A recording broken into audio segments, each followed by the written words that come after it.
Exomologiste to Kyrio te agathos, alleluia. Otis ton neona to eleos aftu, alleluia. So, let me go on. Thank you. Let me go on and give you examples of what I'm talking about why the hadiths can't be trusted. Why the hadiths are an unreliable collection of works. So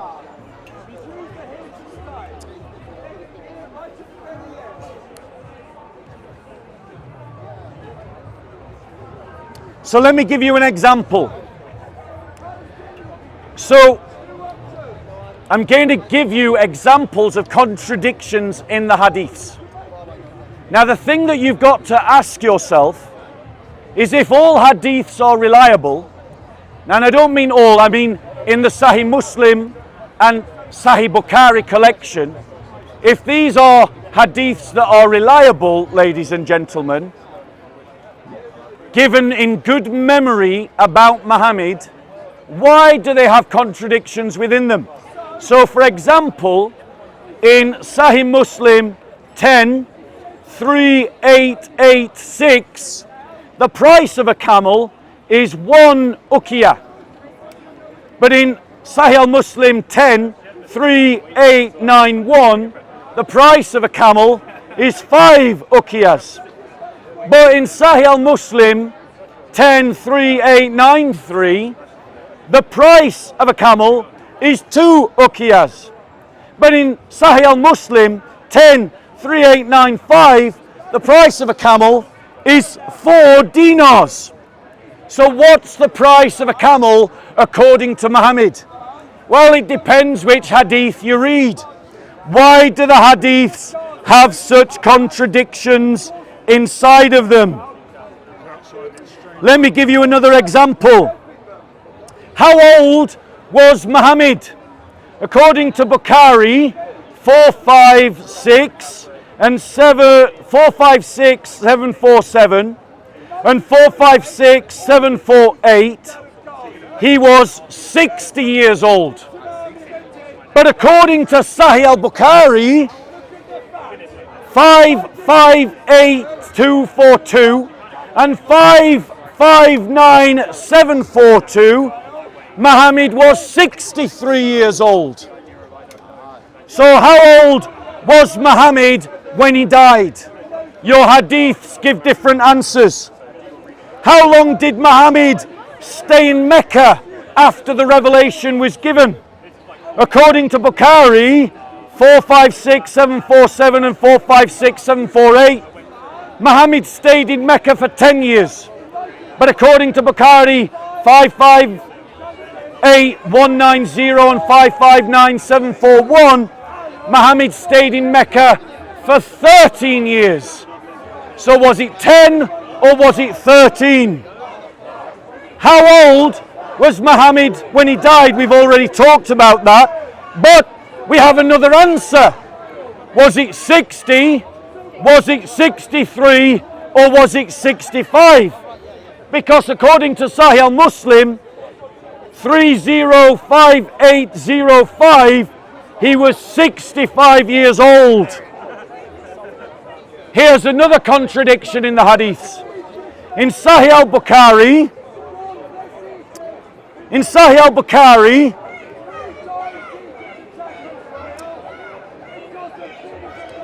gold cannot be bartered for silver except if it is from hand to hand and in equal amount.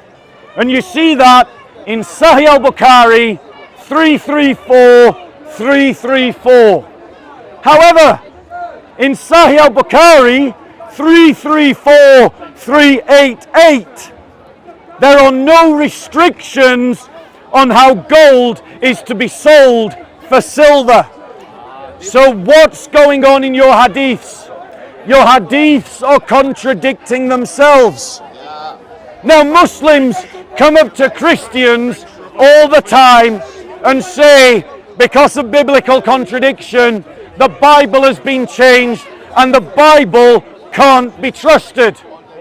But I am showing you contradictions from your Quran. Sorry, your hadiths. And if these hadiths have contradictions in them, then by your logic, they are unreliable. But here's a dramatic difference.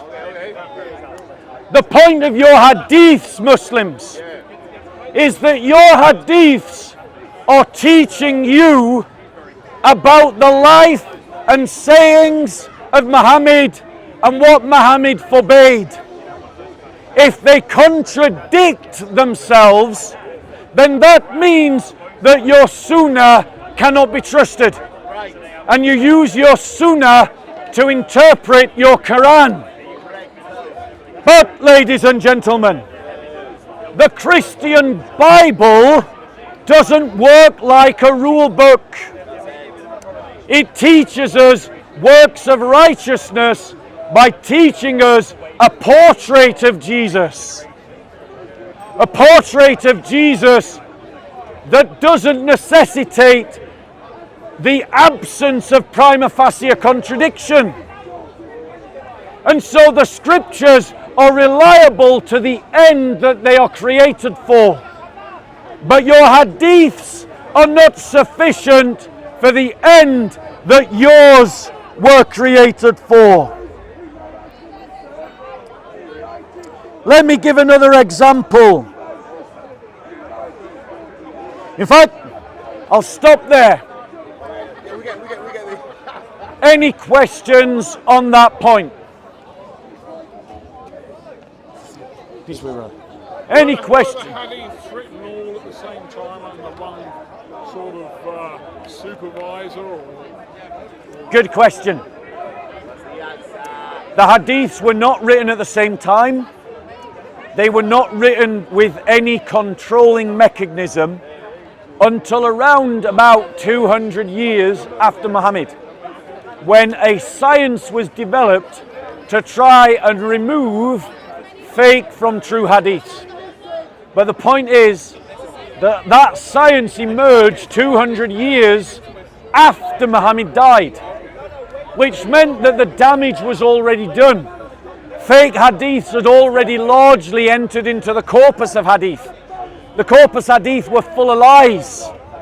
And the development of the protections of hadith, would you like to come in and debate? I want to let me on camera. Well, I mean, you can debate if you want and stand there. I'm just trying to listen to what you're saying. Right, okay, so the development of the science of hadiths came from the fact, primarily from the isnad. And Muslims disagree about those isnad. Shia reject the isnad of the Sunni, and the Sunni reject the isnad of the Shia, which tells you that Muslims themselves have no reliability about which isnads to believe in. And that means since that... Sorry, are you wanting to listen or debate? No, I'm trying to do both. Okay, right, well, let's debate. What's your point? Basically, I can technically say the same about Catholics and Protestants. Right, Bo, that's called non sequitur logic. Let me explain what non sequitur logic is. If I spot a problem in your argument, that doesn't mean that my argument is without problem. So if I have identified a problem in your belief, you saying the same about my belief doesn't get rid of the problem in yours. And before I am willing to change topic, you must defend your belief from what I said. Because I'm not allowing you to change the topic. I'm not trying to change no topic. Muslims don't agree about their isnads. Agreed. Yeah. Right. Okay. Which means that Muslims themselves cannot say to the world which hadiths are reliable without sectarian division. Right? Yeah, but that's what I don't pay attention. I pay attention to the Quran. But all Christians, listen to this, all Christians agree about the same 66 books of the Bible. We dispute between 5 and 7 books, which means that there's greater reliability within Christians about what to believe than amongst Muslims, because you dispute about thousands of hadiths. Muslim book. But you use the hadiths to interpret the Quran, don't you? No, not all the time. Yes, you do. I'm guessing you're a Shia. Yeah. Right, I thought so. Right. I could tell by the neat beard. Right? The Shia always look more presentable than the Sunni. Yeah, they do. Honestly, you always spot. You can, bro. I'm throwing you a compliment, I know, right? I said thank you. Yeah, the Shias are better groomed than the Sunnis. I can't let agree with that. Yeah, yeah, right. But yeah. I'm doing a Christian beard, right? We don't do that much grooming. Anyway, bro. The point I'm making to you is, what's your name? Ahmed. Nice to meet you, Ahmed. Nice to meet you. It's first time in the park? Fifth. All right. So it's quite an excitable place. Let's try to have a calm conversation. So my point to you is, because the center of the center of Quranic interpretation is the Sunnah, and the Sunnah is drawn from hadith, because it's about what Muhammad did, what Muhammad permitted, and what Muhammad said. Right? I'm being fair to your religion. But because Muslim and the heart of what hadiths to believe in is rooted in isnad, right? Who do you take your hadiths from? As a Shia, you reject Aisha, right? I don't reject Aisha. No, you reject. No, we don't reject her. No, you reject hadiths from her. No, not really. Yeah, you do. I don't. Right. Me personally, I don't. Well, I'm just informing you that I know a little bit more about Shiism than you do. Probably do. On this, Yeah. at least on this. Yeah, on Maybe this, not on the whole. Yeah.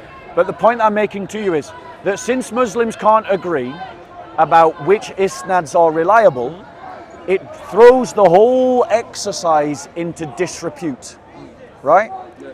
Now, I am not as familiar with Shia hadith as I am about Sunni hadith, right? Because obviously I talk to Sunnis more often than not. But I am sure that if I started familiarizing myself with hadith, I would find forgeries amongst those hadiths. Contradictions amongst those hadiths. Me personally, I don't trust hadiths. Right? Okay. Yeah, I don't. Yeah, that's just me personally. No disrespect to anyone that listens to them and that. Yeah. Yeah. Just me personally, I only listen to the Quran. Okay. I don't trust hadiths because hadiths can be forged. Yep. Yeah. Same with certain books can be forged. Yeah. All respecting it. Yeah. That's why seeing the difference between Islam and Christianity. The books, you don't have different. I'm not changing topics. Yeah. Just there. I'm not changing. We're staying on topic. Don't worry. Yeah. Christianity has several books, several Bibles. Islam only has one, which only means one thing. We pay attention to one book. Christianity, I'm pretty sure the Bible has been changed more than once. Right, let me reply to that. Ahmed, right? Yeah. Right. So firstly, I want to say, well done you for being smart enough not to trust hadiths. Yeah. But that's the point I'm making. So you're essentially agreeing with me. You're saying, you yourself, I'm saying, I'm giving reasons why hadiths can't be trusted, right? And you're saying, sister, come and stand this side of me. Can I be honest with you? Yeah, but please don't shout. Yeah? All right. Can Thank I be you. honest? Can Yeah. I just sister? Yeah. Right. People like that, I don't respect. I don't respect the Muslims when they do it to Christians either. I just stopped a bunch of kids from dashing water at the there. Yeah, well done you. I told them, well done you. That's not how you make Islam look good. Exactly. Right. I try. Okay, so, well done you, Ahmed, well done you, right? But my point is, you're now agreeing with my point. Hadiths can't be trusted. So since we agree about that, let's now move on to Bible and Quran. Yeah. Right? Now you've made a point. You said that there are several books, right? Well, every book of the Bible is a book. So you've understated your case. Right, well, there's, depending on which canon you use, there's either 66, 72 or 78, 81 books of the Bible. Right? That's a lot, isn't it? So it's not actually as many as you think. All Christians agree on at least 66, right? But that means that but I also want to say something else, which is that you're not aware of the fact that there are different Qurans. You heard me right. I said different Qurans. Talking about the Qiraat. Right? Now, I'm going to recommend to you a book that was written by a Muslim, not by a Christian. It's called, it's Fadl Soliman's Quran of the Qiraat, right? Okay? You can look it up, you can buy it for yourself. And what it does is it notes down the textual variance between the different Qiraat traditions. The Hafs, the Warsh, the Duri. Now on most of those textual variants, it's not a big problem. It's the difference between tree or trees. Has a very minor impact, negligible impact. But there are some variants actually that have a very significant localized impact. So this would be, for example, changing who does the action, Allah or one of his subjects, or changing the result of an action. Is someone fighting or does someone die, right? And these are real changes that impact the very localized meaning of the passage that you're reading. They don't change the overall message of the Quran.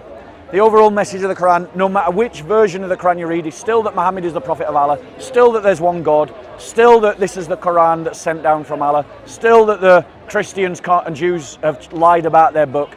Those messages stay the same. But these localized differences change the minor reading of particular passages, which mean that you don't have a single book.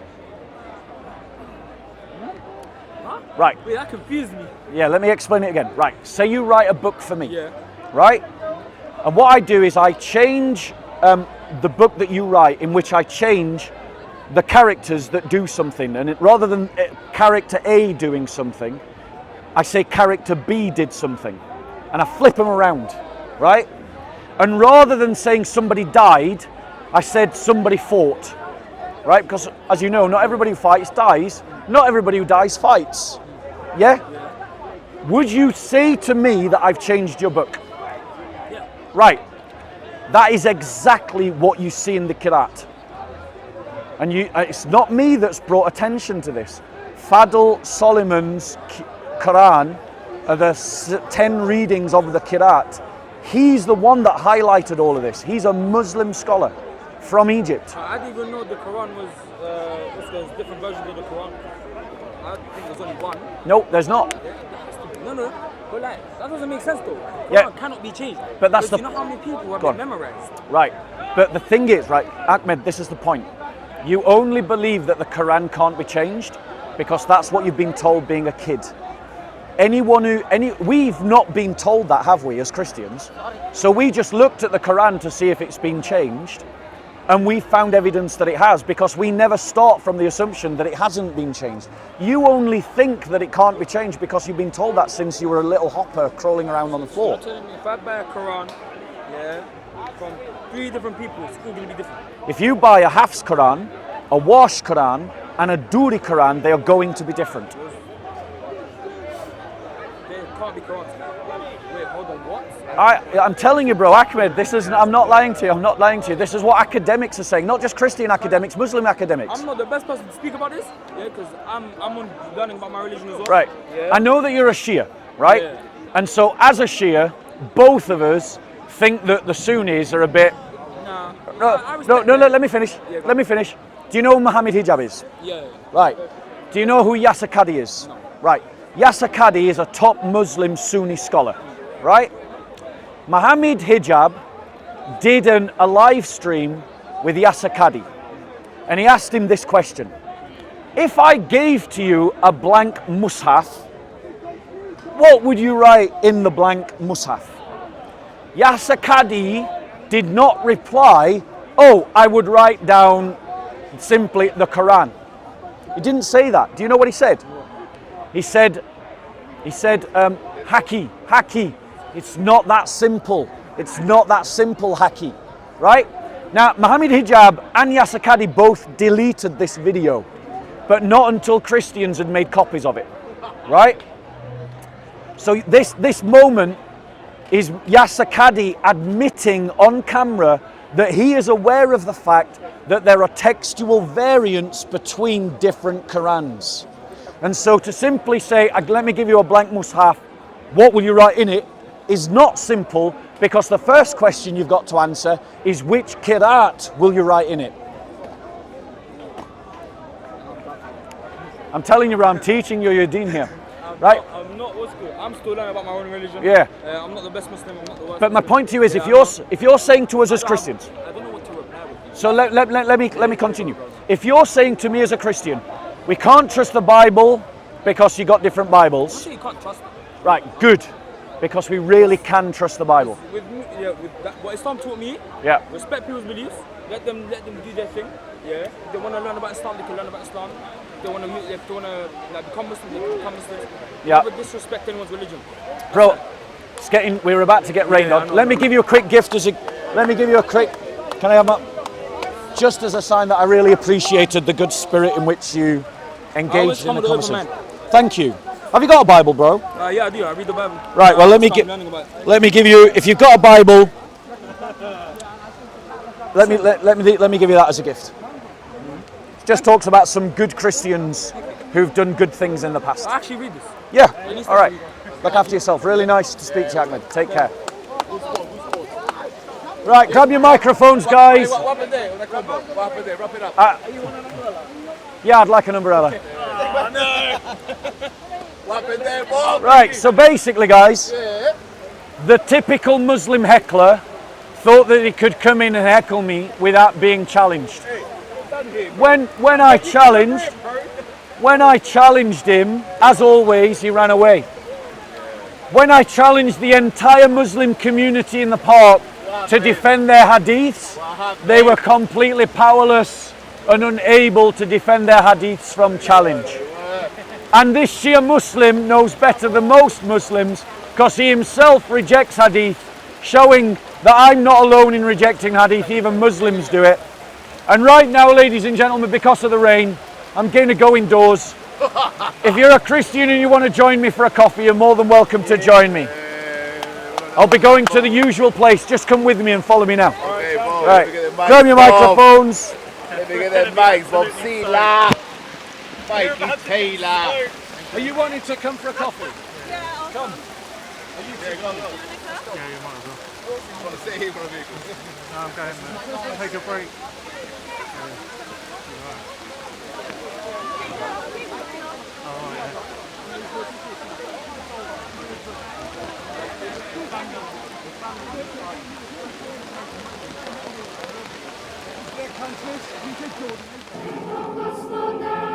Sancte